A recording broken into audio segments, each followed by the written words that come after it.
नमस्कार। The deep dive में आपका स्वागत है।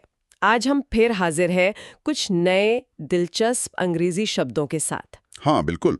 और आज का हमारा इरादा है कि अगले कोई 10-15 मिनट में हम 10 नए शब्द सीखें। हाँ, मतलब सिर्फ सीखना नहीं बल्कि उनके मतलब समझना, हिंदी में क्या कहते हैं ये जानना। और मिलते जुलते शब्द यानी सिनोनिम्स भी देखेंगे और हाँ, वाक्यों में कैसे इस्तेमाल होते हैं ये भी। सबसे जरूरी है ना, ताकि पता चले कि असल में यूज कैसे करना है। बिल्कुल। और देखिए, ये कोई रटने वाली क्लास नहीं होगी। हम कोशिश करेंगे कि बातचीत के जरिए ही ये शब्द याद हो जाएं। हाँ, और मैंने सुना है अंत में कहानी भी है। अरे हाँ, वो तो सबसे मजेदार हिस्सा है। इन सभी 10 शब्दों को पिरोकर एक छोटी सी कहानी सुनेंगे, ताकि कॉन्टेक्स्ट समझ आए। बढ़िया। हाँ, कि असल जिंदगी में ये शब्द कैसे फिट होते हैं। ठीक है, तो फिर शुरू करें। ये कोई लेक्चर नहीं, बस हल्की फुल्की बातें होंगी। चलो शुरू करते हैं। तो हमारा पहला शब्द है WOS। WOES सुनने में ही थोड़ा वजनदार लगता है ना? हाँ, WOS इसका मतलब ही है दुख, तकलीफें, गहरी परेशानियां। अच्छा। अंग्रेजी में कहते हैं ग्रेट सॉरो, प्रॉब्लम्स और ट्रबल्स। मतलब छोटी मोटी दिक्कतें नहीं बल्कि बड़ी मुसीबतें या गहरा दुख। समझ गए, मतलब जिंदगी की जो बड़ी मुश्किलें होती हैं वो। अच्छा, इसके कुछ और मिलते जुलते शब्द क्या हो सकते हैं, जैसे मिजरी, सफरिंग? बिल्कुल बिल्कुल। मिजरी यानी दुख, सफरिंग मतलब पीड़ा, डिस्ट्रेस भी कह सकते हैं, कष्ट या तनाव। हार्डशिप भी है यानी कठिनाई। ये सब WOS के काफी करीबी हैं। भाव वही है, गहरा दुख या बड़ी परेशानी। ठीक है, इसे किसी वाक्य में यूज करके देखें। हाँ जरूर। जैसे एक मिसाल है, the farmer shared his financial woes with the villagers. अच्छा। मतलब किसान ने अपनी जो माली हालत की परेशानियां थीं, जो आर्थिक तंगी थी, वो गांव वालों से बांटी। यहाँ वोज उसकी गंभीर फाइनेंशियल प्रॉब्लम्स को दिखा रहा है। हाँ, ये सही है। एक और उदाहरण, शायद after losing his job his woes only seem to multiply. बिल्कुल। नौकरी चली गई तो उसकी मुसीबतें कम होने के बजाय बढ़ती ही चली गईं। ये सही में किसी की मुश्किलों का बोझ दिखाता है। तो ये शब्द अक्सर किसी की लंबी चलने वाली या जो गंभीर पर्सनल मुश्किलें होती हैं उनको बताने के लिए इस्तेमाल होता है। चलें अगले शब्द पर। हाँ बिल्कुल। अगला शब्द है फोगो। FOREGO। इसमें गो है तो क्या मतलब, जाने देना जैसा कुछ? हाँ हाँ, काफी करीब। फोगो का मतलब है त्यागना या छोड़ देना। अच्छा। लेकिन इसमें एक खास बात है, ये किसी ऐसी चीज को छोड़ने के लिए इस्तेमाल होता है जो वैल्यूएबल और डिजायर्ड हो, मतलब कोई कीमती या मनचाही चीज ओ। जिसे आप अपनी मर्जी से छोड़ते हैं, शायद किसी बड़े फायदे के लिए। अच्छा, मतलब अपनी पसंद की कोई चीज छोड़ देना, जैसे मीठा छोड़ देना वजन कम करने के लिए। हाँ बिल्कुल, एकदम सही उदाहरण। जैसे ही decided to forgo the dessert to stay fit. Fit रहने के लिए उसने मीठा खाना छोड़ दिया। मिठाई पसंद थी पर सेहत वो ज्यादा जरूरी लगी। ठीक है। और इसके सिनोनिम्स गिव अप। हाँ, गिव अप है, रिनाउंस मतलब त्यागना, अबैंडन भी होता है पूरी तरह छोड़ देना, सैक्रिफाइस भी कह सकते हैं बलिदान करना। और एक उदाहरण हो सकता है इसका, शायद कोई बड़ा त्याग। हाँ, जैसे she had to forgo her vacation to save money for her studies. ओह। उसे अपनी पढ़ाई के लिए पैसे बचाने थे, तो अपनी छुट्टियों का जो प्लान था वो छोड़ना पड़ा। छुट्टी जरूरी थी, मन भी था, पर पढ़ाई को प्राथमिकता दी। तो फोरगो मतलब अपनी इच्छा से किसी कीमती चीज को छोड़ना। ठीक है। अब तीसरा शब्द लेते हैं, कमोशन। COMMOTION। ये सुनते ही तो जैसे भीड़, शोर, हंगामा ऐसी इमेज बनती है। एकदम सही पकड़ा। कमोशन का मतलब ही है हलचल, अफरा तफरी, हंगामा। हाँ। अंग्रेजी में कहते हैं a state of noisy confusion और डिस्टर्बेंस। सोचिए जैसे बाजार में अचानक कोई खबर फैले और सब चिल्लाने लगे, भागने लगे, वो जो माहौल है ना। हाँ हाँ, वो है कमोशन। जैसे मेले में बच्चा खो जाए तो एकदम से कमोशन मच जाता है। बिल्कुल। इसके सिनोनिम्स क्या होंगे? केओस, अप्रोर। हाँ। केओस मतलब अव्यवस्था, अप्रोर मतलब हंगामा डिस्टर्बेंस भी कह सकते हैं, शांति, टर्ब्यूलेंस। यानी खलबली। यस। ये सारे शब्द कमोशन के भाव को दिखाते हैं। हाँ। जैसे there was commotion in the market after the news spread. खबर फैलते ही बाजार में हलचल मच गई। या फिर the sudden storm caused commotion in the village. हाँ, अचानक तूफान आया और गांव में अफरा तफरी मच गई। लोग इधर उधर भागे होंगे सुरक्षित जगह के लिए। हाँ। हर तरफ गड़बड़ी। तो कमोशन अक्सर किसी अचानक हुई घटना या भीड़ वाली जगह पर जो उथल पुथल होती है उसे दिखाता है। अगला देखें। जरूर। अगला शब्द है स्लाउच। SLOUCH। ये सुनने में ही कुछ आलसी या थका हुआ सा लगता है। हाँ बिल्कुल, इसका मतलब ही है झुककर बैठना या चलना, एक आलसी या अजीब सी मुद्रा में। अच्छा। अंग्रेजी में टू सिट, वॉक और स्टैंड इन अ लेजी और ऑकवर्ड वे, जैसे कंधे झुके हुए हों, कमर सीधी ना हो, जैसे कोई बहुत थका हो या उसमें कॉन्फिडेंस की कमी हो। अरे ये तो बहुत कॉमन है, खासकर जब लोग कंप्यूटर पर काम करते हैं। डॉक्टर हमेशा कहते हैं डोंट स्लाउच व्हाइल सिटिंग। हाँ, it shows laziness and it's bad for your back. सही बात है, बैठते समय झुको मत, ये आलस दिखाता है और कमर के लिए भी ठीक नहीं है। बिल्कुल। इसके सिनोनिम्स क्या हैं? ड्रूप। हाँ, ड्रूप यानी झुकना, सैग यानी ढीला पड़ जाना, स्लंप मतलब एकदम से गिरना या झुकना, और स्टूप यानी आगे की तरफ झुकना। अच्छा, एक और मिसाल सोचें, जैसे कोई बहुत थका हारा कमरे में घुसे। हाँ, कह सकते हैं he walked into the room with a tired slouch. वो थके हुए, झुके हुए अंदाज में कमरे में आया। ये सिर्फ फिजिकल थकान नहीं, शायद निराशा या उदासी भी दिखा सकता है। दिलचस्प है कि एक बैठने या चलने का तरीका भी इतनी बातें बता सकता है। चलिए 5वें शब्द पर आते हैं, OAF। OAF, ये शब्द सुनकर तो थोड़ी हंसी सी आती है। हाँ, ये अक्सर थोड़े मजाक में या किसी के अनाड़ीपन पर टिप्पणी करने के लिए इस्तेमाल होता है।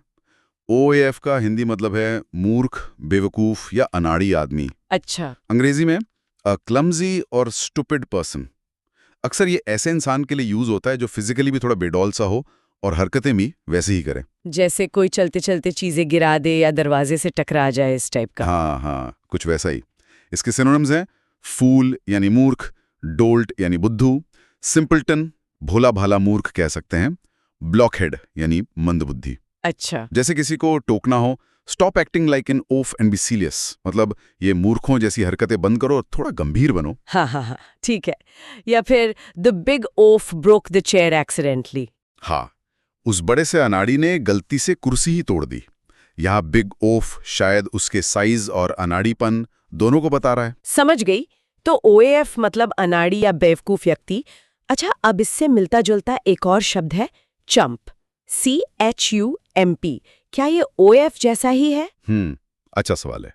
देखिए, OF और चंप दोनों का मतलब मूर्ख या बेवकूफ होता है, लेकिन चंप में खास बात है।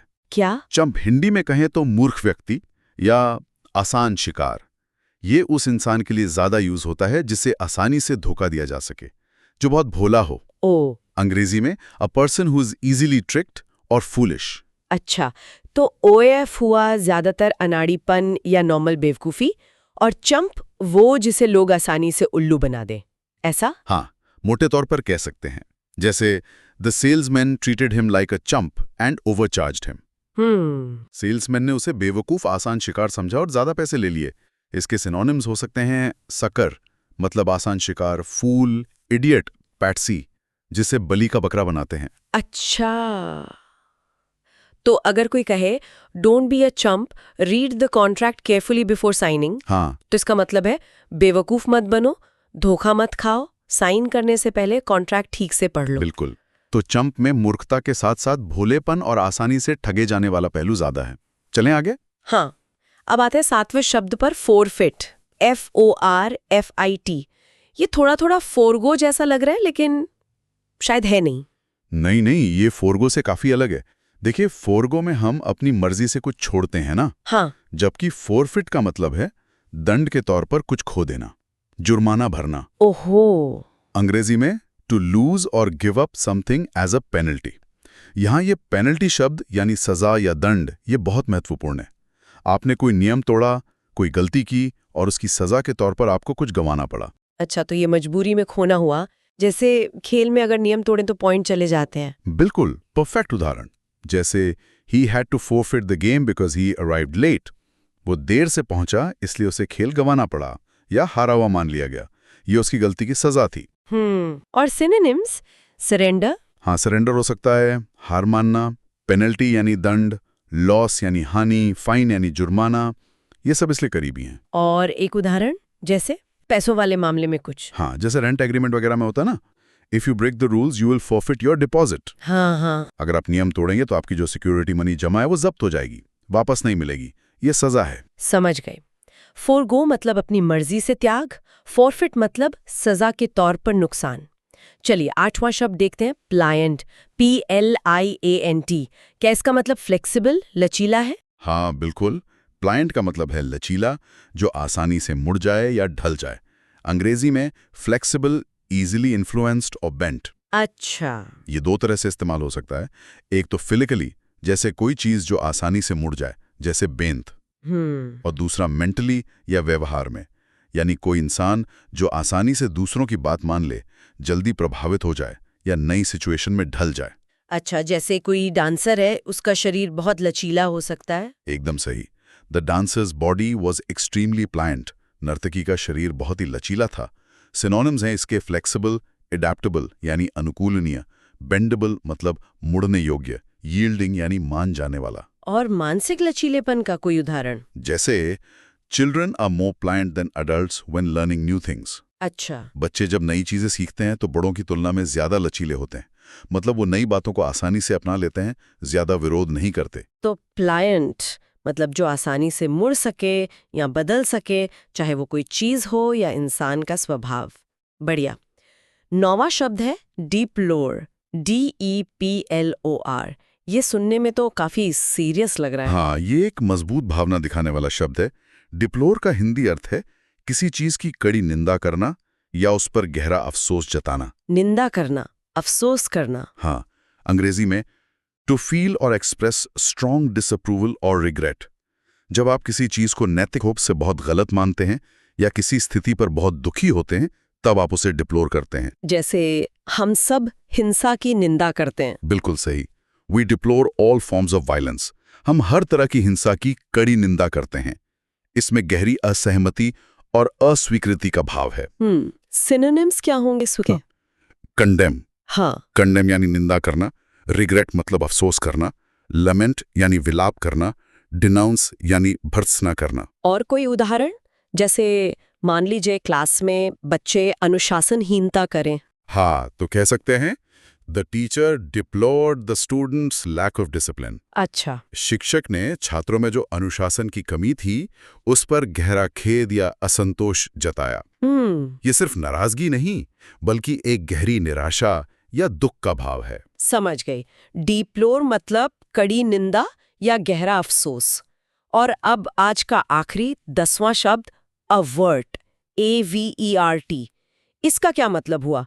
अवर्ट का मतलब है किसी बुरी चीज को होने से टालना या बचाना। टालना, बचाना। हाँ, अंग्रेजी में to prevent something bad from happening. कोई खतरा हो, कोई दुर्घटना, कोई बुरी घटना, जिसे होने से रोक दिया जाए। जैसे तेज ब्रेक लगाकर एक्सीडेंट बचा लेना। हाँ बिल्कुल।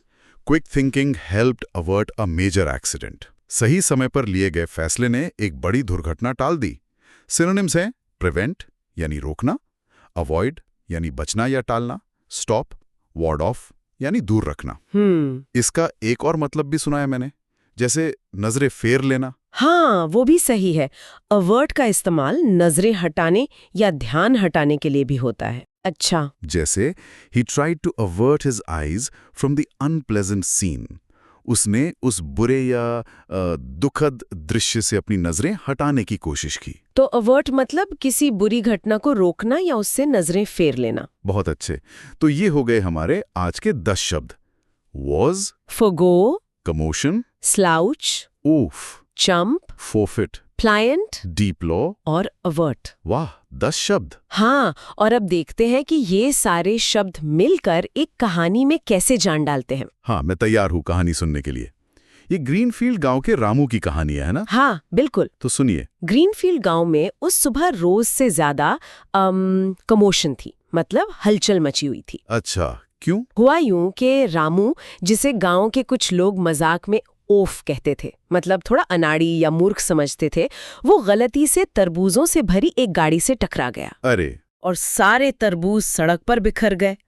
रामू बेचारा कंधे झुकाए, स्लाउच करके एकदम घबराया हुआ खड़ा था।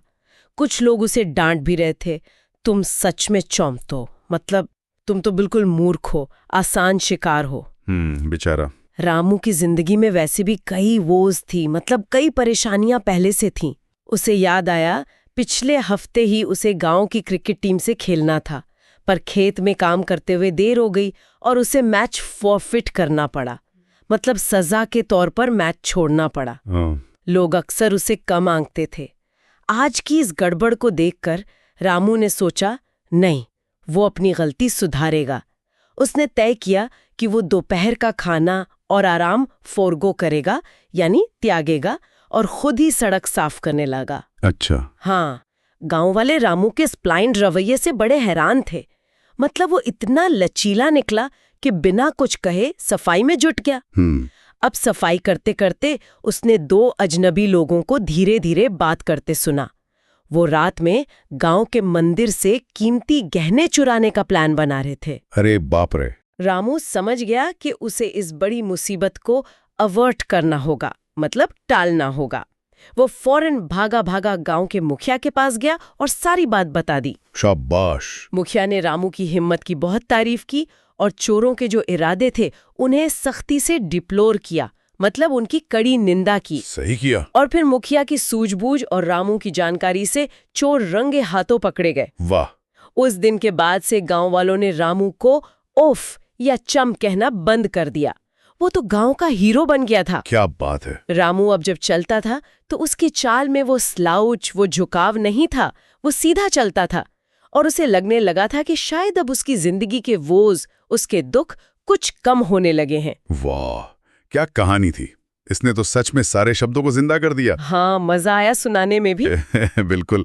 देखो कैसे कमोशन ने सुबह की अफरा तफरी दिखाई, ओफ और चंप ने बताया कि लोग रामू के बारे में क्या सोचते थे, स्लाउच ने उसकी घबराहट दिखाई, वोज ने उसकी लाइफ की मुश्किलों का बैकग्राउंड दिया, 4 फीट ऑफ फोगो ने उसके छोटे छोटे त्याग दिखाए, और प्लाइंट रवैये ने लोगों को चौंका दिया। हाँ, और फिर अवॉर्ड करने की उसकी कोशिश ने उसे हीरो बनाया।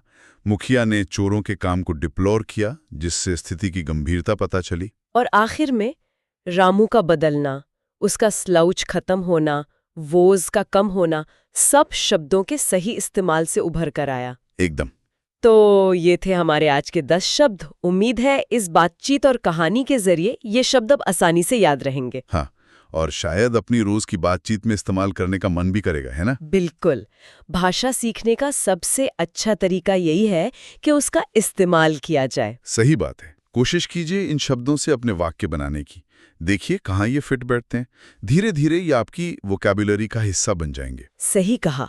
शब्द सिर्फ अक्षर नहीं होते, उनके पीछे एहसास होते हैं, कहानियां होती हैं। बिल्कुल। सोचने वाली बात है, हम जो शब्द रोज यूज करते हैं उनके पीछे कितनी परतें छिपी होती है ना। हाँ, बहुत गहरा मतलब निकल सकता है। खैर, आज के लिए तो इतना ही। हाँ, अगली बार फिर मिलेंगे कुछ नई जानकारियों और शायद कुछ नए शब्दों के साथ। तब तक के लिए इजाजत दीजिए। अलविदा। अलविदा।